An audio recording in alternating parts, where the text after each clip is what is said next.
할렐루야. 오늘 저희들 함께 읽으신 사도행전 13장 14절에서부터 43절의 말씀을 가지고 사도행전 강의 49번째 시간, 항상 하나님의 은혜 가운데 있으라 라는 제목으로 함께 은혜를 나누겠습니다.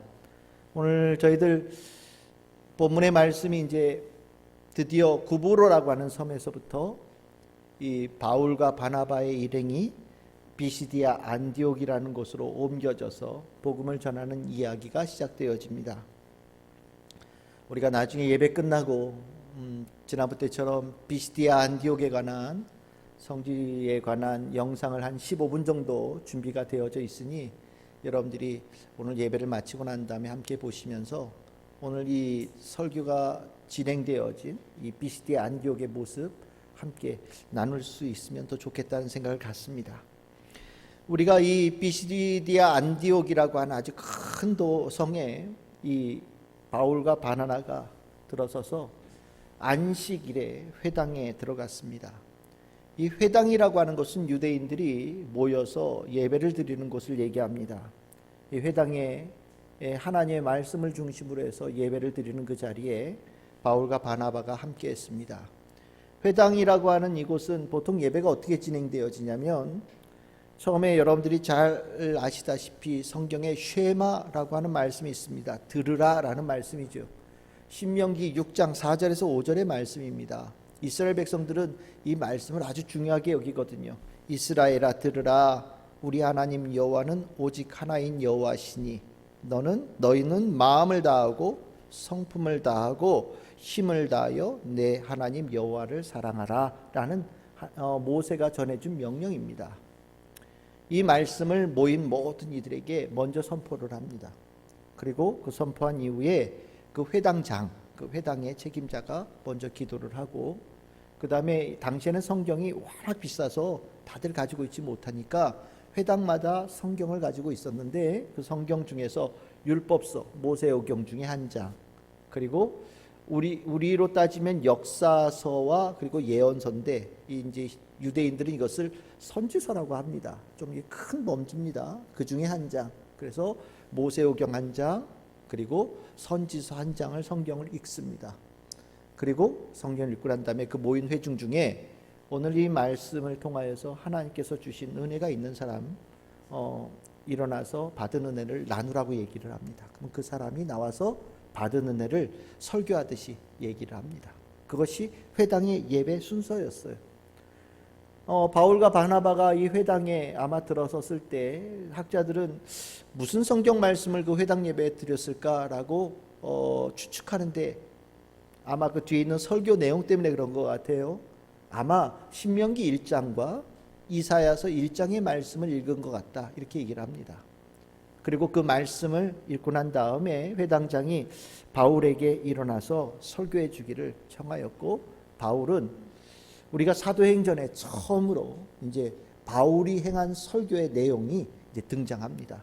그러니까 2장에서 우리가 베드로가 설교한 내용이 있었고, 7장에서 스데반 집사가 설교한 내용이 있었는데, 이제 오늘 13장에서는 오늘 14절서부터 우리가 쭉 이어져서 41절까지 바울이 한 첫 번째 설교가 나옵니다. 이 설교 어땠을까요? 바울은 설교를 어떻게 했을까요? 바울은 설교가 분명한 것은 굉장히 재미없던 것은 분명한 것 같습니다. 왜냐하면 나중에 우리가 보겠지만 바울 설교 듣다가 졸아서 난간에서 떨어져 죽은 사람이 있었거든요. 물론 다시 살아나는 은혜가 있었다라고 얘기를 하지만 어쨌든 설교를 들으면서 졸릴 정도니까 굉장히 설교는 재미없었던 게 분명합니다. 그런데 바울의 설교는 힘이 있었어요. 왜냐하면 그 설교는 진리를 전하기 때문입니다. 설교가 꼭 재밌다고 좋은 설교는 아닙니다. 재밌는 설교는 잠시의 기쁨과 잠시의 위안과 즐거움을 줄지 모르지만 그 즐거운 재미있는 설교를 가지고 영생을 얻을 수는 없습니다.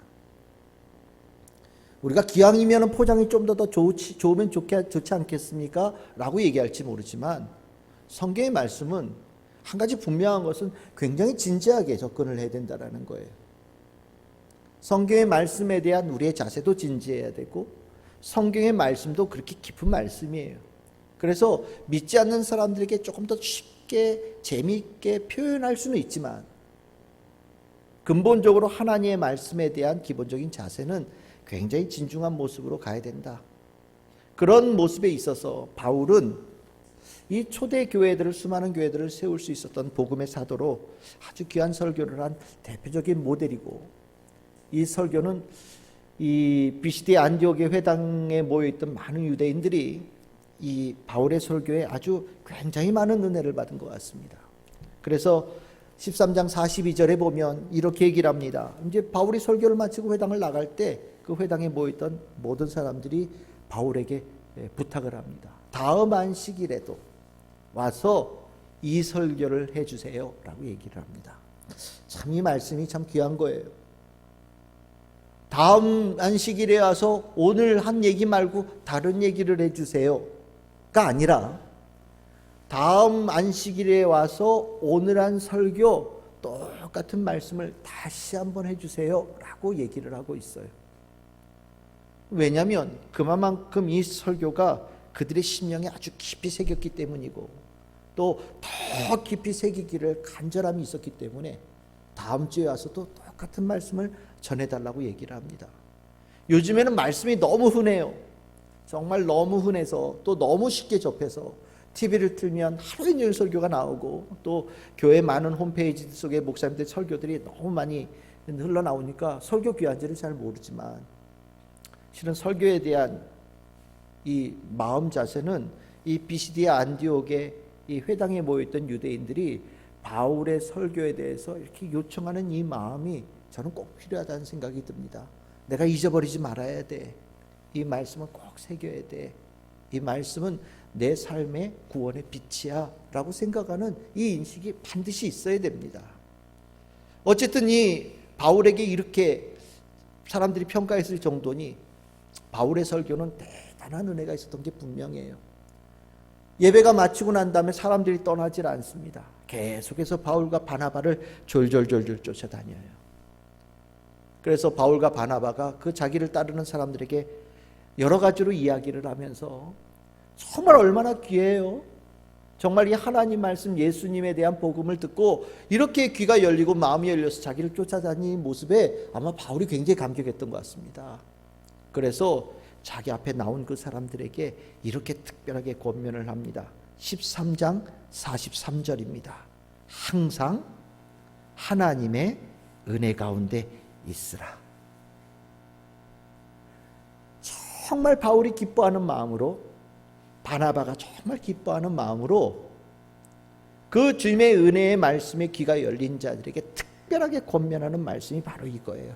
항상 하나님의 은혜 안에 거하라. 여러분들 항상 하나님의 은혜 안에 거한다는 게 얼마나 중요한 건지 아십니까?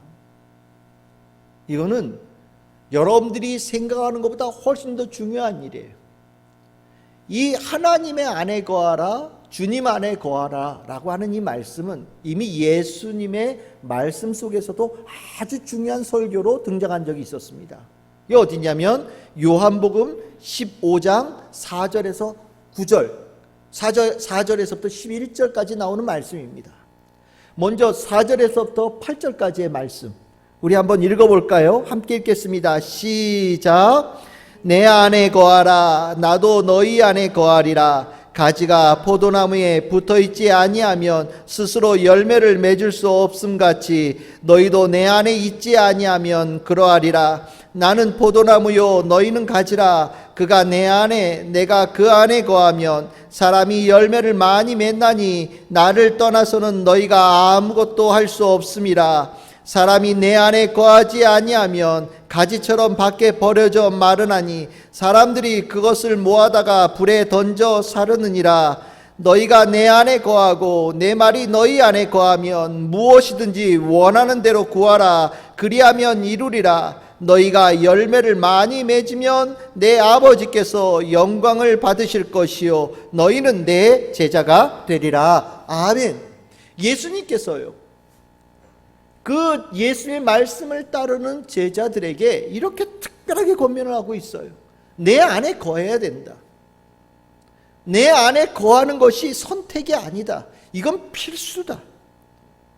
내 안에 거해야만 너희 가운데 생명의 열매가 맺을 수 있다. 내 안에 거해야만 네가 무엇이든지 할 수 있다.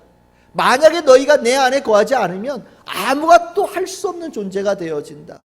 너희들은 밖에 버려지고 불태워지는 존재가 될 것이고, 내 밖에 거하는 인생은 아무런 능력도 나타낼 수 없는 인생이다. 그러니 너희들은 반드시 내 안에 거해야 된다. 내 안에 거하면서 구하거라. 그러면 하나님께서 너희들의 구하는 것들을 다 이루어 주실 것이다. 내 안에 있다라고 하는 것이 인생의 승리의 키포인트다라고 선언하고 계시는 거예요. 요한복음 15장에 나오는 말씀은 여러분들 성도로서는 절대 잊어버려서는 안 되는 말씀이에요. 주님 안에 거한다. 주님의 은혜 안에 거하는 것이 이렇게 소중한 일이다. 주님 안에 거한다라고 하는 것이 고 이어서 요한복음 15장 9절에서부터 11절엔 이렇게 얘기합니다. 아버지께서 나를 사랑하신 것 같이 나도 너희를 사랑하였으니 나의 사랑 안에 거하라. 내가 아버지의 계명을 지켜 그의 사랑 안에 거하는 것 같이 너희도 내 계명을 지키면 내 사랑 안에 거하리라. 내가 이것을 너희에게 이름은 내 기쁨이 너희 안에 있어 너희 기쁨을 충만하게 하려 함이라. 예수 안에 거한다라는 것이 무엇이냐? 예수님께서 사랑하여서 주신 그 말씀을 마음에 늘 새기고 그 말씀을 따라 살아가게 되어질 때에 내 안에 거하는 것이고 주님 안에 거하는 것이고, 그 주님 안에 거하는 자에게는 주께서 한량없는 기쁨으로 그 인생을 채워주실 것이다라고 약속하고 계시는 거예요. 그러니까 여러분들, 이 바울이 자기를 정말 따르고 있는 이 정말 이쁘고 너무 감사한 이들에게 항상 하나님의 은혜 안에 있으라라고 하는 이 권면은 간단한 권면이 아닌 겁니다. 예수님께서 명령하셨던 핵심의 말씀을 전하고 있는 거고, 우리가 이 땅을 살아가면서 절대 놓치지 말아야 될 귀한 진리의 가르침을 전하고 있는 거예요. 근데 우리가 이제 문제가 있죠. 주님의 은혜 가운데 거할 수 있어요. 여러분들 오늘 설교를 듣고, 이제 우리가 설교를 듣고 나면 성도님들이 이런 말씀을 하십니다. 목사님 오늘 은혜 많이 받았습니다. 너무 좋은 이야기입니다. 실은 설교한 목사로서의 입장에서는 좀 낯간지러운 얘기가 될 수 있을지 모르지만, 은혜가 있었다라고 하는 것은 참 기쁜 일이죠. 그 은혜는 받아요. 근데 문제는요, 항상이 문제죠. 잠깐 있는 거, 은혜 가운데 있는 거 가능해요. 그런데 항상 있는 거는 다른 문제입니다. 그런데 바울은 이렇게 얘기하죠. 항상 있어야 된다. 예수님께서도 필요할 때 내 안에 거하거라 이렇게 얘기하지 않아요. 항상 내 안에 있어야 된다. 내 바깥에 있게 되어지는 순간 사람들이 모아다가 바깥에 버려지고 말라져 불태워지는 존재가 될 것이다. 기억하거라. 딱 붙어 있어야 된다.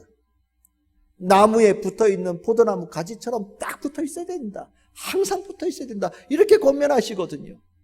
그러니 항상 붙어 있으려니 이게 만만한 문제가 아닌 거예요. 우리가 항상 붙어 있으려면 우리가 은혜 받았을 때 언제 은혜 받았다고 얘기합니까? 내가 오늘 듣고 싶은 이야기들, 아니면 내 그 말씀으로 은혜를 받고 내가 마음 평안해지고 기쁨이 있고 내가 그 안에서 뭔가 이 안에서 막 힘이 솟아나는 것 같다는 느낌들이 들 때 우리는 은혜 받았습니다 라고 얘기를 합니다. 근데 그 은혜가 항상 유지될 수 있느냐? 참 어렵죠. 왜냐고요? 그 은혜는 내 감정에 기반되어져 있기 때문입니다. 많은 은혜가 내 감정에 기반되어져 있어요. 여러분들 가장 은혜 받을 때가 언제겠습니까? 힘들 때예요. 여러분들 젊은 사람들이 노래 가사에 심취되어질 때가 언제입니까? 시련의 아픔을 겪었을 때예요. 그리고 나면 모든 가사가, 노래 가사가 다 내 얘기하는 것 같잖아요. 그 인생이 힘들 때 은혜 받아요. 그러면 그 은혜 언제까지 유지되겠습니까? 내 그 힘들었던 문제가 잊혀지거나 해결되어지고 나면 받은 은혜가 조금씩 옅어지고 희미해지고 저 멀리 떠나기 시작하거든요. 그러면 힘들어서 받는 은혜는 항상 주의 은혜 안에 거하게 되어지는 것을 이루는 길이 되지 못한다는 것을 여러분들이 아셔야 됩니다. 내가 기쁘고 내가 감사하고 내가 힘이 생기는 것을 은혜 받았다. 이거 완전히 양은 냄비예요. 불 되면 불 끓지만 불 끄면 언제 그랬는데 조금 있으면 싹 식잖아요. 그리고 나니 계속해서 그걸 불때기 위해서 성령의 불, 성령의 불, 성령의 불 얘기하면서 그 불 때는 것을 굉장히 사모하지만 실은 그래가지고는 항상 주 안에 거할 수 없습니다. 오늘 이 바울은요, 이 비시디아 안디옥의 회당에 모였던 유대인들이 참 딱 보기에 주의 은혜 안에 들어온 것을 본 거예요. 그리고 바울은 권면하는 겁니다. 지금 그 상태 유지하세요 라고 얘기하고 있는 거예요. 그러면 바울이 설교를 도대체 뭐라고 했길래, 바울의 설교를 뭐라고 했길래 그들이 받은 지금 딱 은혜 유지하라고 권면을 했을까? 중요한 것은 아까 말씀드렸듯이 바울의 설교는 굉장히 재미없어요. 그런데 바울의 설교는 깨달아야 될 가장 핵심적인 진리를 전했습니다. 즉 우리가 여기서 본다면 항상 주의 은혜 가운데 거하기 위해서는 주님 안에 거하여서 열매도 맺고 힘도 있고 구한대로 받고 기쁨도 충만한 그 주님의 자녀에게 있는 놀라운 삶을 내가 살기 위해서는 내 감정에 기반되어진 것이 아니라 하나님의 말씀, 하나님의 진리의 가르침 위에 기반되어져 있어야 항상 주의 안에, 은혜 안에 거할 수 있는 신앙인이 될 수 있다는 것을 우리에게 가르쳐 주는 겁니다. 그러니까 오늘 제가 설교할 내용은 이거예요. 저는 여러분들이 항상 주의 은혜 안에 있기를 원합니다. 그렇다고 한다면 오늘 이 바울의 설교 속에서 전하고 있는 이 몇 가지의 진리의 가르침을 여러분들의 머릿속에 완전히 집어넣으시기를 바라요. 그 말씀이 여러분들 안에 있고 그 진리의 말씀이 여러분들의 삶을 주관하면 여러분들의 삶은 주의 은혜 안에 항상 있는 성도들이 되는 겁니다. 하지만 여러분들이 그 하나님의 진리의 말씀에 중요한 것들을 놓치고 산다면 주의 안에 있다가 주의 은혜 바깥에도 있는 그런 왔다 갔다 하는 일들이 생기고 그것을 통하여서 하나님께서 우리에게 약속하신 모든 축복들이 제대로 풍성한 열매를 맺지 못하게 되어지는 위기도 겪게 되어지고 아픔도 겪을 수 있게 되어진다는 것을 여러분들이 기억하여 주시기를 소망합니다. 그래서 오늘 제가 여러분들에게 바울의 설교 중에 꼭 기억해야 될 설교 주제 3가지를 얘기합니다. 이 3가지가 여러분들 안에 있어서 항상 주의 은혜 가운데 거하는 성도들 되기를 소망합니다. 첫 번째로 기억하셔야 될 내용이 무엇이냐? 그것은 바로 이 모든 역사는 하나님의 구원의 역사다라는 겁니다. 역사는 계속해서 흐르는데, 물 흐르듯이 흘러가는데, 이 역사가 흘러가는 그 중심의 힘은 돈도 아니고 권력도 아니라는 겁니다. 우리는 역사를 바라보면서 어떤 왕조가 세워지고 어떤 왕이 있고 뭐 어떤 나라가 힘이 있고 뭐 싸우고 전쟁을 하고 무너지고 뭐 우리는 그런 것을 가지고 제국을 중심으로 해서 역사를 구분하죠. 그런데 성경은 그렇게 얘기하지 않아요. 인류의 역사는 이것을 기억하거라. 하나님께서 주관하시는데 하나님께서 주관하시는 역사의 중심에는 무엇이 있느냐? 구원이 있다라는 거예요. 이 역사는 구원의 역사다. 여러분들 오늘 우리가 함께 본문으로 삼은 사도행전 13장 17절에서 19절에 보시면 하나님께서 이 역사를 이행하시는 아주 중요한 과거의 이야기를 이야기합니다. 그것이 뭐냐면 이스라엘 백성의 시작을 얘기를 합니다. 이스라엘 백성의 시작을 얘기할 때 이렇게 얘기합니다. 이 이스라엘 백성의 하나님이 우리 조상들을 뭐 하셨다고요? 선택하시고 애굽 땅에서 나그네 된 그 백성을 높이시고 큰 권능으로 인도하여 내시고 광야에서 40년간 그들의 소행을 참으시고 가나안 땅 7 족속을 멸하시고 그 땅을 기업으로 주시기까지 약 450년간이었다라고 바울은 설교를 하고 있어요. 이 내용이 무엇이냐? 하나님께서 자신의 뜻을 한 백성에게 나타내기를 원하셨는데 그들의 백성에게 하신 일이 무엇이냐? 선택하시고 그들을 높이시고 그들을 인도하여 내시고, 그래서 그들을 어떻게 하셨느냐? 약속의 땅, 가나안 땅으로, 젖과 꿀이 흐르는 땅으로 인도하여 주시고 그 땅을 그들에게 기업, 유산으로 주셨다라는 겁니다. 이 사실이 왜 중요하냐? 이 이스라엘 백성들의 처음의 모습이 무엇이었냐면 애굽 땅에 있던 나그네의 모습이었다라는 겁니다. 애굽 땅에 있던 나그네의 모습, 애굽 땅에 있던 종의 모습이 이스라엘 백성이었다라는 거예요. 그런데 그 이스라엘 백성들을 주님께서 택하셔서 모든 억압으로부터 해방되어진 자유의 땅으로 인도하여 주셨다라는 겁니다. 곧 가나안 땅으로 그들을 인도하여 주시고 그들에게 그 땅을 기업, 유산으로 주신 것은 그들을 향한 그들의 여정 속에 구원의 역사를 이기를 원하시는 하나님의 뜻을 나타내신 거라는 거예요. 지금 역사가 흘러갑니다. 계속해서 우리는 역사의 물줄기 가운데 있어요. 여러분들은 이 역사의 흐름이 무엇이라고 생각하십니까? 돈의 흐름? 권력의 흐름? 아니면 아무것도 없는 그 인생들이 살아가는 누적되어진 시간의 누적? 아닙니다. 그렇게 되어진다면 좌절하고 절망할 수밖에 없어요. 돈의 역사라고 한다면 여러분들 돈 얼마나 있습니까? 돈으로 중심되어지는 역사라고 한다면 우리는 패배자예요. 소망이 없어요. 아무리 애를 써도 저 대그룹의 재벌에 가지고 있는 화장실 하나도 살 수 없는, 아무 돈도 아닌 정말 별것 없는 인생으로 사는 겁니다. 우리는 그나마 나아요.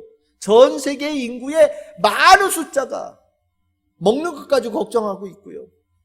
전 세계 인구의 대다수의 숫자가 화장실 없는 인생을 살고 있습니다. 전 세계 수많은 인구가 단 한 켤레의 신발도 없이 살아가고 있고요. 전 세계 수많은 인구가 집 없이 살아가고 있어요.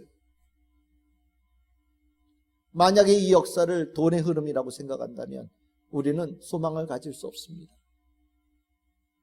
이 역사가 권력의 흐름이라고 한다면 여러분들 중에 권력 있는 분 계십니까? 여러분들 중에 권력이 있다고 하지만 그 권력, 누구 앞에 가서는 머리를 조아리고 네 하겠습니다 라고 할 수밖에 없는 그런 존재지요. 우리가 역사를 보면 무슨 대왕들 막 쭉 얘기하는데 그 대왕들 얘기하지만 그 당시에 그 왕만 살았습니까? 그 밑에 있는 부하도 살았고, 전쟁 때 끌려가서 맨 앞에서 칼 들고 창 들고 싸웠던 군인들도 있고, 그들을 먹여 살리는 수많은 노예들도 살았습니다. 그런데 우리는 역사를 보면서 그 제일 위에 있는 왕 하나만 얘기를 합니다. 수억의 인구가 살아도 기억되어지는 사람 딱 하나인 사람. 우리는요, 그 한 사람이 아니라 저 밑에서 종노릇하는 존재가 우리 아닙니까? 100년 뒤에 여러분들을 기억할 수 있는 사람이 누가 있습니까? 만약에 이 역사가 권력의 역사라고 한다면 우리는 절망이지. 그래서 그런가요? 많은 사람들이 삶의 소망을 잘 못 찾아요. 시간이 흘러가는 과정 속에 소망이 일어나고 희망이 일어나고 기쁨이 일어나는 대신에 이 안에 아픔들, 절망들, 고통들만 계속해서 쌓여갑니다. 왜냐고요? 역사에 대해서 잘못 알고 있기 때문이에요. 이 역사는 그렇지 않아요. 돈이 지배하는 역사도 아니고 권력이 지배하는 역사도 아닙니다. 이 역사는요, 주님께서 이렇게 가르쳐 주셔요. 하나님이 주관하는 역사입니다. 그리고 하나님이 주관하는 역사는 구원의 역사예요. 가장 힘들고 가장 약하고 가장 별것 없는 존재를 주님께서 택하시고 높이시고 권능으로 그를 이끌어내셔서 모든 약하고 힘든 자들에게 가나안 땅으로 이끄시고 젖과 꿀이 흐르는 땅으로 이끄셔서 그 땅을 선물로 주시는 것이 하나님의 역사의 흐름이라는 겁니다. 이 역사의 흐름을, 역사의 뜻을 내가 알고 있게 되어지면요, 나는요 절망하지 않아요. 내가 그 하나님의 구원의 역사의 흐름 속에 살고 있다라는 인식을 갖게 되어지면, 이 역사의식을 갖게 되어지면 그 역사의식 하나만으로도 나는 항상 주님 안에 있음을 기뻐하고 감사하고 그것을 소망하는 성도들이 될 수 있는 겁니다. 여러분들 기억하십시오. 이 역사는 주님께서 주관하십니다. 그리고 이 역사 안에 주님은 구원의 뜻을 베풀어 가십니다. 가장 약하고 힘들고 누구도 돌아보지 않는 그 사람을 주님께서는 기억하시고 그를 모든 권세로 인도하셔서 가장 아름다운 땅으로 인도하여 주시는 분이십니다. 구원의 역사를 이루시는 하나님, 그 인식이 여러분들의 머릿속에 있을 때 항상 주의 은혜 안에 거할 수 있는 성도들이 되어집니다. 두 번째 가르침입니다. 두 번째 가르침은 예수님이 곧 구원의 말씀이라는 겁니다. 이 사실을 내 심령 속에 새기게 되어질 때에 우리는 항상 주의 은혜 안에 살 수 있습니다. 우리가 주의 뜻이 처음에 계실 때 역사 속에 있다라고 말씀을 드렸죠. 아까 얼마나 걸렸다고요? 450년 선택하시고 땅을 주시는 그 과정 속에 자그마치 450년을 지켜봐야 돼요. 그거를 내가 깨달으려면. 근데 우리 몇 살 삽니까? 한 100살 살지요?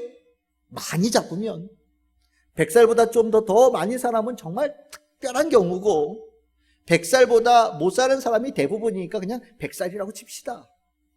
아니 이 선택에서 하나님께서 주신 약속까지 보려면 적어도 100살까지 사는 사람이 4명이 이어져야 돼요.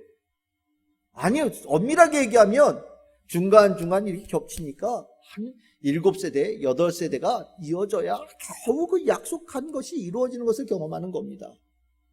아니 그러면 지금 선택하셔서 지금 주의 뜻이 이루어진 것을 보려면 한 450년 뒤에 보인다는 얘기니까 이거 어떻게 우리가 다 깨닫겠어요? 아유 너무 힘들어요. 하나님의 뜻을 깨달으려면 그거 어떻게 다 알겠습니까? 저 못하겠습니다 라고 얘기할 때 하나님은요 하나의 인생에 하나님의 모든 뜻을 다 담으셨다라는 거예요. 하나님의 구원의 모든 뜻을 다 한 사람에게 넣기를 원하셨다라는 거예요.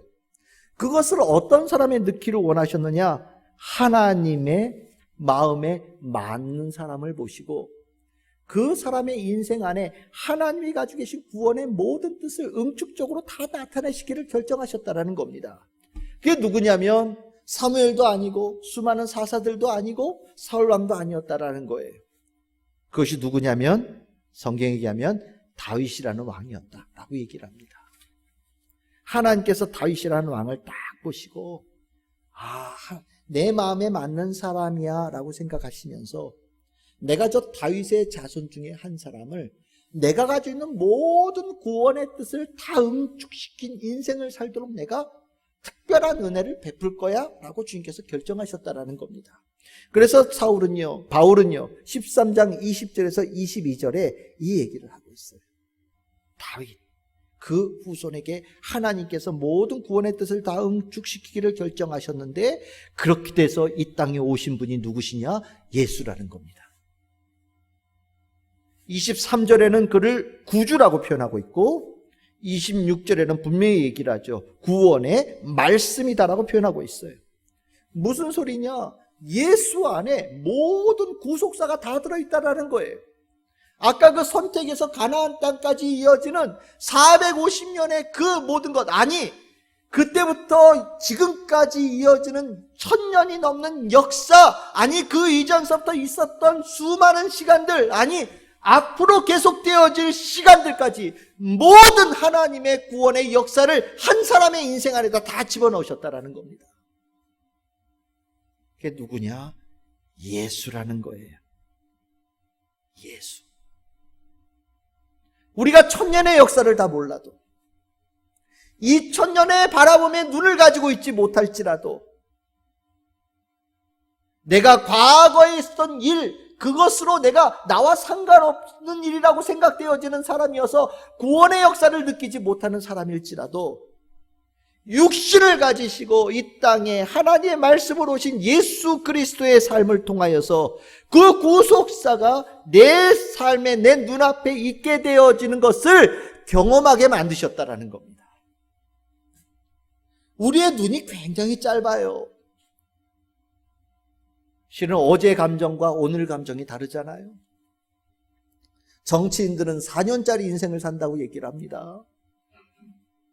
좀 길게 직업을 가지고 가신 분은 20년, 30년의 인생, 40년의 인생을 살 수도 있어요. 많아야 그래요. 사업하시고 장사하시는 분들은 그날 다르다라고 얘기를 합니다. 우리가 어떻게 다 1000년, 2000년 우리가 바라볼 능력이 안 돼요. 그거를 바라볼 수 있는 눈이 있다면 아마 여기 줄지 않겠죠. 하나님의 말씀이 그 파노라마처럼 쫙 펼쳐지는 것 알면 여러분들이 정말 반짝반짝할 텐데 사람들마다 1000년? 지루해. 못 보겠어. 모르겠어. 라고 생각하는 사람들이 있어서 하나님의 구원의 역사를 자꾸 내 이야기로 듣지 못한다라는 거예요. 그래서 하나님께서는 우리를 불쌍히 여기셔서 하나님의 모든 구원의 역사를 한 사람에게 넣으셨다라는 겁니다. 너희 눈앞에 있는 저 사람을 보거라. 그게 누구냐? 예수라는 거죠. 예수님을 통해 하나님의 구원의 역사가 내 눈앞에 와 있는 거예요. 예수 안에는 영원부터 영원까지 있는 역사가 들어있고요. 예수 안에는 저 땅끝부터 저 땅끝까지 이어지는 모든 것이 이 안에 들어있고요. 예수 안에는 하나님의 창조하심의 뜻부터 모든 구원하심과 모든 것의 공의로 다스리심의 모든 하나님의 뜻이 예수 그리스도 안에 다 응축되어져 있다는 거예요. 이게 할렐루야죠. 그래서 바울은요 권면하는 거예요. 너의 눈앞에 구원의 말씀으로 오신 예수 그리스도를 늘 붙잡고 있거라. 예수 그리스도 안에 하나님의 모든 구원의 역사가 있음을 네가 깨닫거라. 예수를 그렇게 소중한 존재, 귀한 존재, 정말 주님께서 우리에게 보내신 최고의 구원사의 절정이요 완성이신 분으로 네가 보거라. 그러면 네가 조금 모자르고 네가 조금 떨어지고 네가 모든 것을 깨달을 수 없는 지혜가 부족할지라도 적어도 네 눈앞에 있는 예수만 붙잡아도 구원의 역사가 저 멀리 있는 이야기가 아니라 나를 향하신 주님의 뜻이라는 것을 깨닫게 될 것이다 라고 가르쳐주고 있는 거예요. 여러분들은 예수님이 어떤 분이십니까? 여러분들 안에 그 예수가 하나님의 구원의 모든 역사가 들어있는 그분이 나를 위해서 내 눈앞에 내 삶에 다가와 계신다는 것을 분명하게 알고 계십니까? 여러분들의 눈에 그 예수가 보이십니까? 여러분들의 그 삶 속에 예수가 느껴지십니까? 여러분들에게 구원의 역사를 베풀기 위해서 오신 하나님의 귀한 선물을 여러분들이 느껴지십니까? 그 예수가 느껴져야 항상 주의 은혜 안에 있는 축복을 얻는다라고 얘기하고 있는 겁니다. 잊어버리지 마십시오. 예수를 잊어버리는 순간 여러분들의 인생도 사라지는 겁니다. 예수를 잊어버리는 순간 하나님의 구속의 역사로부터 여러분들은 이탈되어지는 겁니다. 예수를 잊어버리는 순간 원하는 모든 장밋빛 인생은 얼마 지나지 않아서 신기루와 같다라는 것을 여러분들이 깨닫게 될 겁니다. 다른 말로 표현하면 예수만 있으면 다른 거 다 몰라도 된다라는 겁니다. 예수 안에 하나님의 모든 뜻이 들어있어요. 다른 것 보는 거 재주 없다면, 만약에 네가 꼭 하나를 봐야 된다고 너가 선택한 한 가지밖에 잡을 수 없는 인생이 된다면 예수 붙잡아라, 예수 보거라 라고 바울이 권면하고 있는 겁니다. 우리 성도들에게 그 축복이 있기를 소망합니다. 세 번째입니다. 세 번째 바울이 권면하는 것은 무엇이냐면 오직 믿음이라는 겁니다. 오직 믿음이 있으면 구원의 은혜를 얻을 수 있다라고 얘기하는 겁니다. 구원의 큰 강줄기가 역사의 흐름이 흘러가고 있지요. 예수가 내 앞에 말씀으로 오셔 계십니다. 그리고 내 앞에 구원의 역사를, 내 은총을 나에게 베풀기를 원하고 계시지요. 하지만 믿음의 문을 열지 않고서는 그 구원이 내 삶의 실존으로 들어오지를 못해요. 믿음의 문을 열어야만 하나님의 큰 역사의 구원의 역사도 내 역사가 되어지는 것이고, 구원의 말씀으로 오신 그 예수 그리스도의 놀라운 은총도 나를 향하신 구원의 역사가 되는 겁니다. 예수님께서 십자가에 달리시고 예수님께서 부활의 은혜를 베풀어 주셨어요. 이것 또한 구원의 역사예요. 예수님께서 구원의 역사를 이루어 가시는 가장 중요한 사건이 두 개의 사건입니다. 맞습니다. 예수님께서 십자가에 달리셨어요. 그리고 저 십자가에 내려오셔서 무덤에 갇히셨지만 3일 뒤에 부활하셨어요. 사건입니다. 팩트입니다. 역사입니다. 그렇지만 믿지 않고서는 그 역사가 내 실존을 지배하지를 못해요. 다른 것으로 그 부활하신 예수 그리스도를 내 삶에 모셔드릴 방법이 없어요. 헌금하면 예수 그리스도가 내 삶에 들어오십니까? 내가 교회 와서 예배 드리면, 와서 예배당에 문 밟으면 그 예수가 내 삶에 들어오셔서 내 삶의 구원의 역사를 베푸십니까? 우리 어머니 아버지가 교회를 다니면 나는 저절로 구원을 얻습니까? 내 남편이 믿음을 가지고 있고 내 아내가 믿음을 가지고 있으면 내가 저절로 믿음을 갖게 됩니까? 아니라는 거예요. 예수는 여전히 내 눈앞에 있는 겁니다. 예수에 대해서 목사가 아무리 설교를 해도 그냥 외치는 소리에 불과한 거예요. 하지만 믿는 문을 열면, 그 믿음의 문만 열면 그 위대하신 하나님의 구원의 역사도 내 역사가 되어지고, 믿음의 문만 열면 구원의 말씀으로 오신 그 십자가 부활의 능력의 은총을 베푸신 주님께서 내 예수님, 내 구원자가 되어진 역사가 일어난다는 겁니다. 믿음, 누구든지 믿음만 가지면 그 역사가 이루어진다는 겁니다.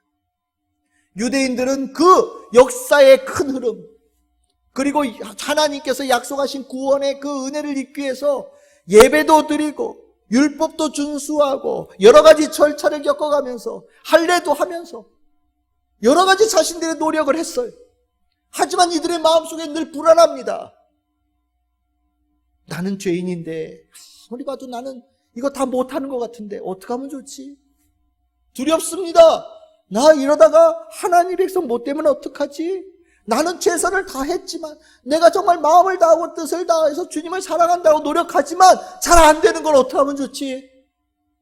불안하고 두려워할 때 바울은 권면하는 거예요. 분명히 선언하는 겁니다. 걱정하지 말아라. 필요한 것은 너희들의 노력이 아니라 너희들에게 필요한 것은 단 하나, 예수 그리스도에 대한 믿음만 있으면 된다. 유대인이든 유대인이 아니든 상관없이 믿음만 갖는다면 누구에게나 예수님께서는 그 구원의 은혜를 아낌없이 베풀어 주신다라고 선언하는 겁니다. 믿음만 있으면 되는 거예요. 믿음만.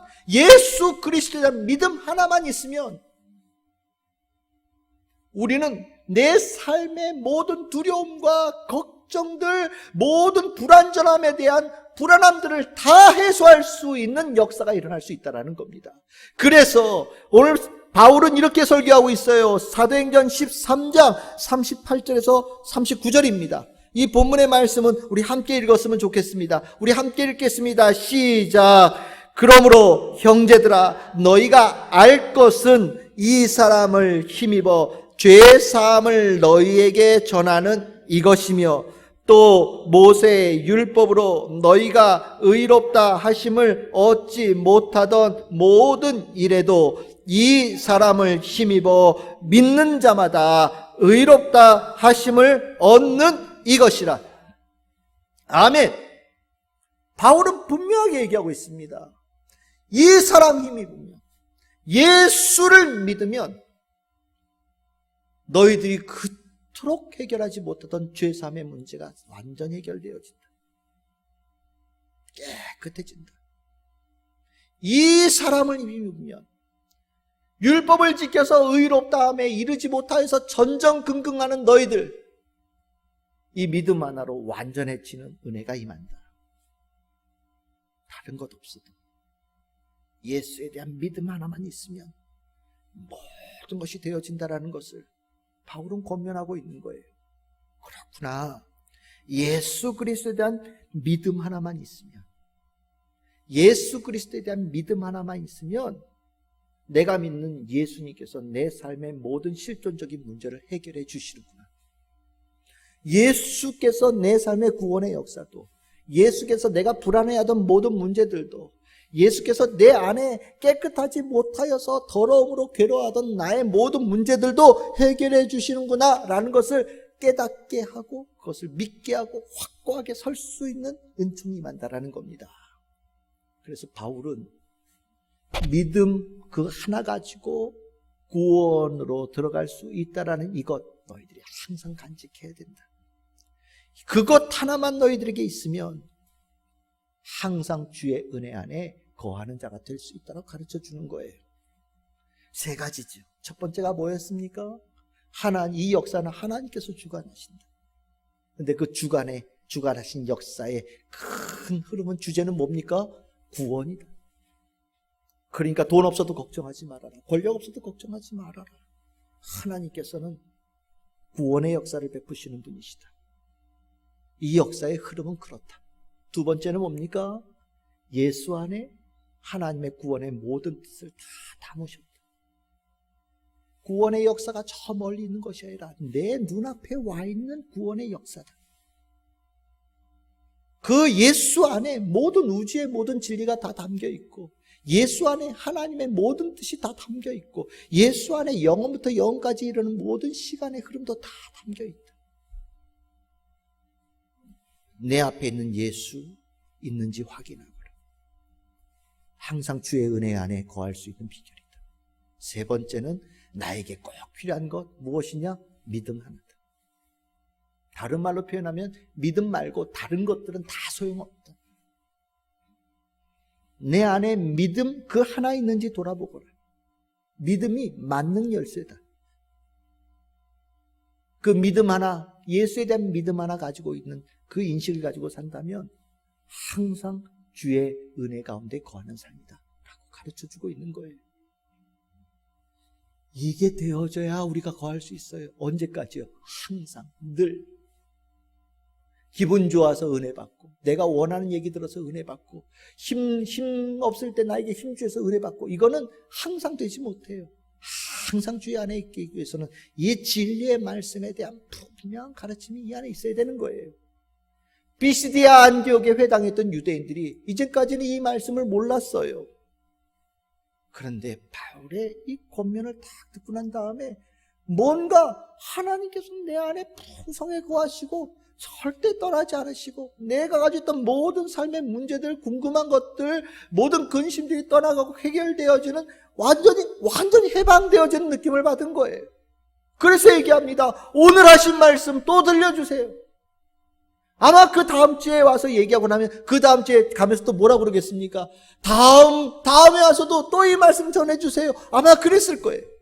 왜냐하면 이 말씀 자체가 항상 주 안에 거하는 비밀이 들어있기 때문입니다.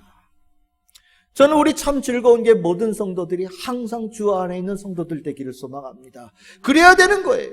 그래야 우린 천국 가는 겁니다. 들락날락 붙었다 떨어졌다, 아유 그거 못 써요. 그거는 누구든지 할 수 있는 겁니다. 근데 그 모습은 이렇게 표현하시면 어떨지 모르겠지만 적어도 알곡은 아니에요. 그 모습 자체가 마치 영양분이 덜 들어간 쭉정이와 같은, 가라지와 같은 모습이 아닐까 저는 생각합니다. 늘 주님 안에 있어야 알곡이 되는 거예요. 천국에는 누가 들어갑니까? 그 알곡에 성도들이 들어가는 거예요. 그러니까 주님 안에 늘 거하는 것은 선택이 아닙니다. 필수예요. 성도들에게 있어서는 아주 중요한 문제입니다. 그러기 위해서는 이 바울의 설교 속에 들어있는 이 세 개의 가르침이 성도들의 심령에 분명히 써 있어야 됩니다. 절대 잊어버리지 마십시오. 저는 오늘 이 설교에 여러분들 은혜 받기를 소망합니다. 그리고 항상 주의 은혜 안에 거하게 만든 은혜가 되기를 소망합니다. 이 말씀 한마디 더 하면서 오늘 설교를 마치겠습니다. 이렇게 주의 안에 거하는 자의 그 소중함을 요한 1서 2장 27절에서 28절에 이렇게 얘기를 합니다. 이 말씀을 같이 한번 읽어보겠습니다. 시작. 너희는 주께 받은 바 기름 부음이 너희 안에 거하나니 아무도 너희를 가르칠 필요가 없고 오직 그의 기름 부음이 모든 것을 너희에게 가르치며 또 참되고 거짓이 없으니 너희를 가르치신 그대로 주 안에 거하라. 자녀들아 이제 그의 안에 거하라. 이는 주께서 나타나신 바 되면 그가 강림하실 때 우리로 담대함을 얻어 그 앞에서 부끄럽지 않게 하려 함이라. 아멘. 오늘 이 말씀은요, 과감할 것이 없어요. 있는 그대로 집어넣으십시오. 그 말씀을 내 안에 세우는 것이 그대로 주의 안에 거하는 것이에요. 그대로 주님의 그 가르침 속에 거하는 자는 29절에 보시면 뭐라고 부릅니까? 자녀라고 불러요. 그들이 하나님의 자녀다라고 얘기하는 거예요. 그리고 그 자녀들은 주님께서 이 땅에 재림하실 때에 부끄럽지 않은 모습으로, 다른 말로 표현하면 영광스러운 모습으로 주님께서 인정하시는 자가 되어져서 들림받아 천국 백성이 되어지는 가장 중요한 모습이 된다라고 가르치고 있는 겁니다. 주님 안에 거하십시오. 항상 주님 안에 거하십시오. 꼭 알아야 될 진리의 말씀을 여러분들에게 새겨서 그 진리의 말씀으로 항상 주님의 은혜 가운데 거하시는 우리 참 즐거운 교회 성도들 다 되시기를 주님의 이름으로 축원합니다. 기도하겠습니다.